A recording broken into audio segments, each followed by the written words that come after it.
welcome to the stage Lisa Hanawalt.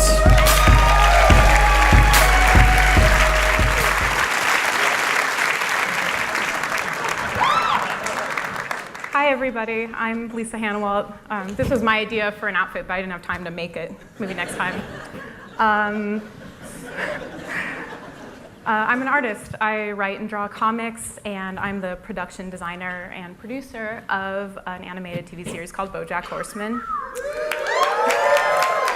Oh good, you guys have seen it. And I'm a bad artist. I'm lazy and I'm untalented and bad. It's not really true, but it's how I feel a lot of the time. And when I'm looking back at my favorite projects over the last decade, I've noticed how often they were preceded or even motivated by really negative emotions like this. I get something similar to a creative block, but I would just call it paralysis. I'm just afraid to make anything at all. I'm afraid it'll be shitty. And when other people ask me for advice on making stuff, I say stuff like, oh, just keep making things. Like, don't worry about it. You know, just make it and think about it later. And that's easier said than done, because you want the stuff you make to be so good and better than all the stuff you've made before, and good enough to live up to your crazy expectations of what makes a thing good. I'm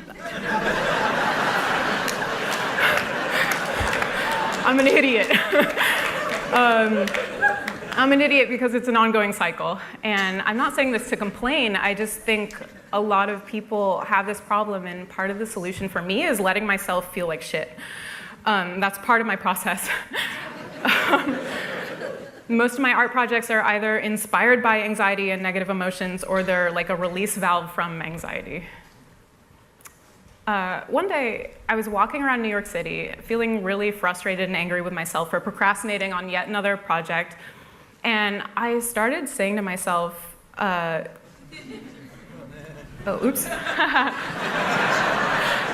Do it, come on. Just fucking goddamn do it, be done with it already. I'm sorry for swearing, but that's what I really said. And I thought, that's so messed up that I can't say that without immediately thinking of Nike. Like, they've claimed this super useful phrase, and they've robbed me of that space in my brain forever. I'm a hypocrite because I'm wearing Nikes right now. They're my favorite. But anyways, I started thinking about what other corporate slogans are taking up mental space without my permission, and I thought it would be fun to pretend I was like a rogue advertising agent who was pitching new slogans to corporations. Subway, eat the same. Subway, smell bread. Subway, eat a tube of food.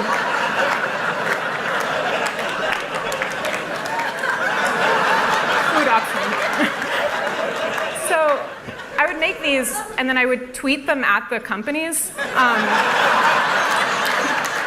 Like, I'm not normally such a troll, but I kind of think corporations deserve to be trolled. And I was in kind of a dark place, and I don't feel bad for them. I don't care. McDonald's, I like this. No, thank you. I said no, thank you. No. I love something. Is it this? I'm currently loving it. I'm tasting. I am myself. Chevrolet. I'm a big boy. KFC. Brown rainbows of food. Toyota. You need a fucking car, unfortunately. So I made a ton of these, and I just think it's funny that they came from this like super negative place where I was really beating myself up, and that's what inspired them. Extra Egg Room is a horror comic I made a few years ago about a character named He-Horse, and this idea came from an anxiety dream I had about flying. I hate flying. I try to write down my dreams because while dreams are extremely boring to describe to people and to listen to, they have this twisted logic that is interesting. And it's helpful for me to think in a dreamlike way when I'm writing a very visually surreal story that is based on very real emotions or fears, the way dreams often are. This is a comic I made called Moose Fingers. 5 years ago, I was living in New York, and I was struggling with agoraphobia, and I was feeling really creatively blocked, and I was having a lot of trouble making stuff. So I made this comic about a character named She-Moose who starts sculpting a series of clay fingers. And she gets this idea to make fingers, and she doesn't know why she's doing it or where she's going and what it's going to mean later in her life. But it's all she really feels like doing, and it fulfills this need of hers to be creative. Later, she's lying in bed with her cat boyfriend, complaining about how she feels lost and aimless in what she's doing. And she says, "It's so hard to focus lately. All my ideas are stale. My sculptures are stupid. I'm just making a pile of weird fingers." And her cat boyfriend says, "It doesn't matter if you feel good or bad while you make stuff. These fingers are going to come out good. So just get to work. Stop crying. Move your hands." Which is kind of blunt, but it's the kick in the ass that she needs, because it's true that having negative feelings about the work doesn't affect the actual quality or value of the work. Anyways, that was a true story. I made all those fingers. I'm the moose. My boyfriend is the cat. He said those things to me, and it helped me have that epiphany. Doesn't matter if you feel bad while you're working. I feel healthiest when I take breaks from drawing to make 3D objects, even if they're really ugly and creepy and they don't serve any purpose. I'm not selling these. Nobody wants them. But just the act of making them is serving an emotional or creative purpose. So I briefly mentioned agoraphobia earlier. I only picked this picture because it's outdoors. I've had this to some degree since childhood, and it's embarrassing, but it's just very easy for me to come up with reasons to not go outside.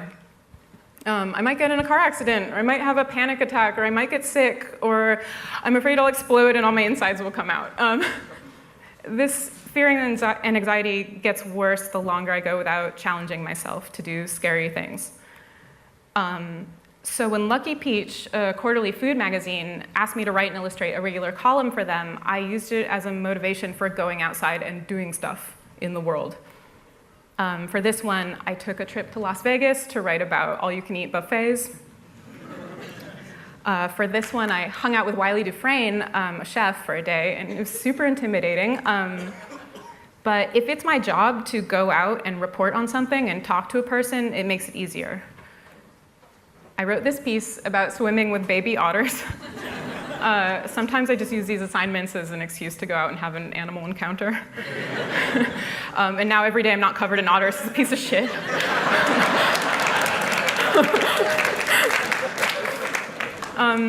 Doing these pieces allow me to be a braver version of myself. The journalist version of Lisa is not as timid about talking to strangers and visiting new places. This is a picture of me and my friend Emily Heller, a very pretty picture. She's this incredibly funny comedian who I met a couple years ago in New York. And after we first started hanging out, she said, "Hey, do you want to co-host a podcast with me?" And I said, "Yeah, okay," because I didn't think it would actually happen. I didn't know her that well. I didn't know that Emily is really good at accomplishing things, making things happen. And she's not as hesitant or shy as I am. So we started the Baby Geniuses podcast. I came up with a terrible name. We started 3 years ago, and we just recorded our 100th episode. Yeah, thank you. It's super challenging for me to feel comfortable meeting new people and interviewing them and making jokes out loud into a mic, but those things are never going to be my forte, but doing the podcast with Emily has really helped me feel more confident, and it's super fun. A few years ago, I started making illustrated movie reviews, and Warhorse was my most popular piece, and I think the thing that really made it special is I'm completely obsessed with horses. Mom, is it legal for people to marry horses? When I was a kid, I used to crawl around pretending I was a horse, and I got made fun of it for a lot, of course, and it became a source of shame as I got older. And other people found my obsession off-putting, and I can't blame them. This is a class assignment from the 6th grade where we had to write about ourselves. I'll just read it really quick.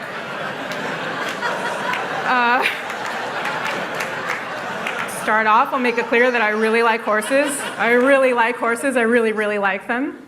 Everybody that knows me says it's more than an obsession. They're probably right. People make fun of me and they call me horse poop and lady horse. I just take it as a compliment because I figure they must like horse poop a lot because they say it whenever I walk past. I'm also wild about art. I want to be famous for drawing horses someday. Yeah.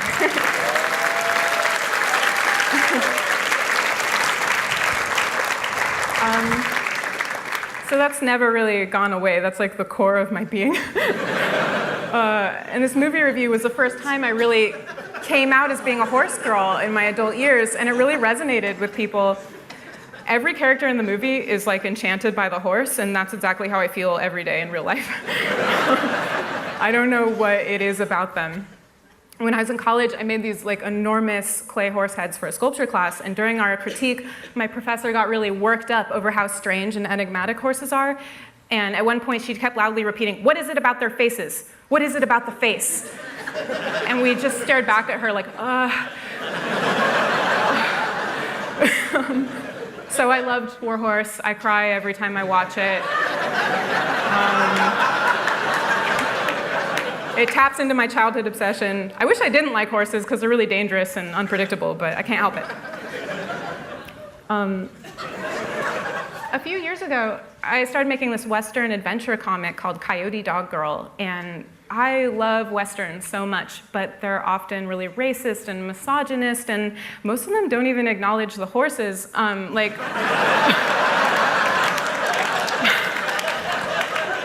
we don't even learn their names half the time.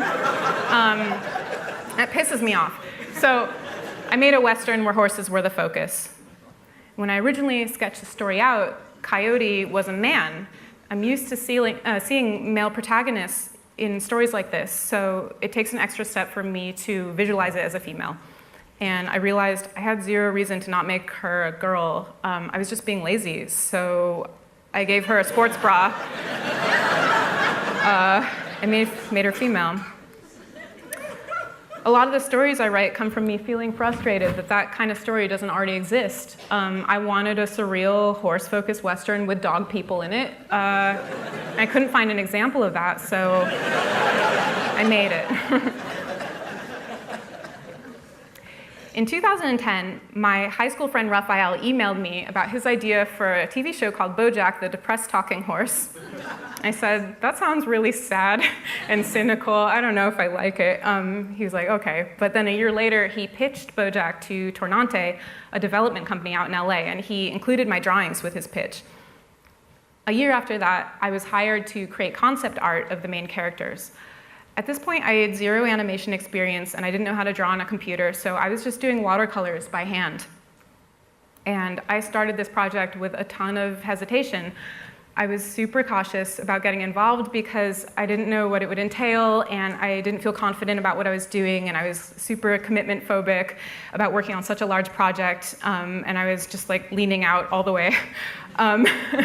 And we went through several rounds with the main characters and refined the look for all of them, and there were tons of notes, and it was super difficult, and tons of conference calls, and I was like, oh, well, that was interesting. I'll never, ever work on this again. Then a year later, Tornante decided to animate a 10-minute pilot, and they convinced me to art direct it. Again, I was like, no, well, fine, okay. Here's an example of me just like making notes on how to make this office more cat-friendly, because it's for a cat person. So I was creating character designs and adding background details, and this is like a color guide I made for a background. Animated TV pilots make a really long time to make, but in some ways it was a blessing because we had time to really flesh out the details of the show. There were so many little decisions that needed to be made, and questions came up like, why don't the animals have tails? And can cats be pink in this world? And is that a dye job or what? I hope to carry that secret with me to the grave. Almost a year after we created the pilot, Netflix bought BoJack, and I moved to LA to work full-time as a production designer. This was my first job where I was working with other people, and it was fucking terrifying.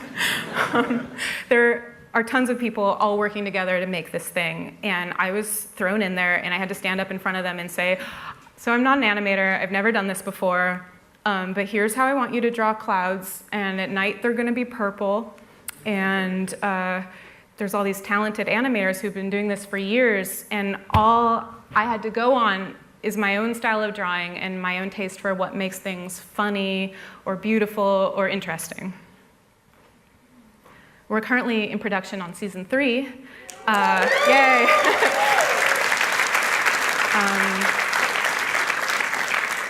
And I've really grown to love working as part of a team. It can be frustrating to coordinate so many different people with so many different points of view, but it's actually rewarding to collaborate when the other people are really talented. It makes my work better. And I'm slowly getting more confident that my decisions aren't stupid and I'm not a fraud, and there's a reason I'm trusted to do this.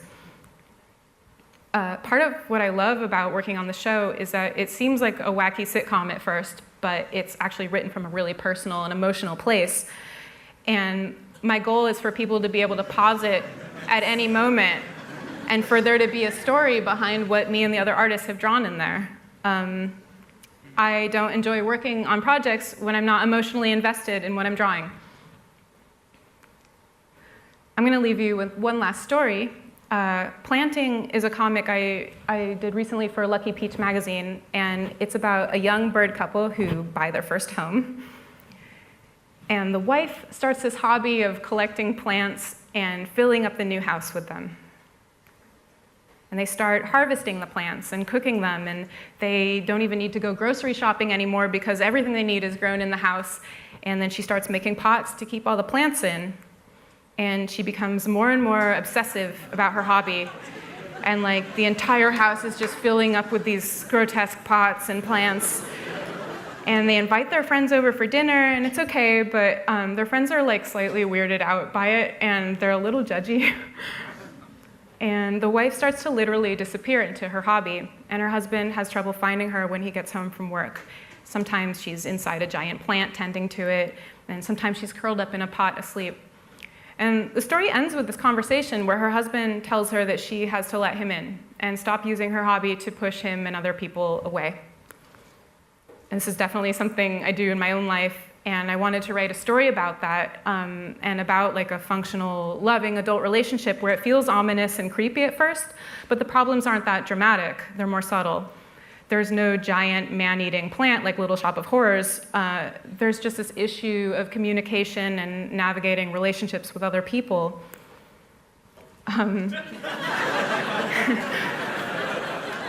I feel really lucky to have people in my life who understand my obsessions and anxiety and have obsessions and anxiety of their own, and they can handle my weird feelings and fears, and connecting with other people and sharing those things is a huge part of why I make art in the first place. Thank you so much.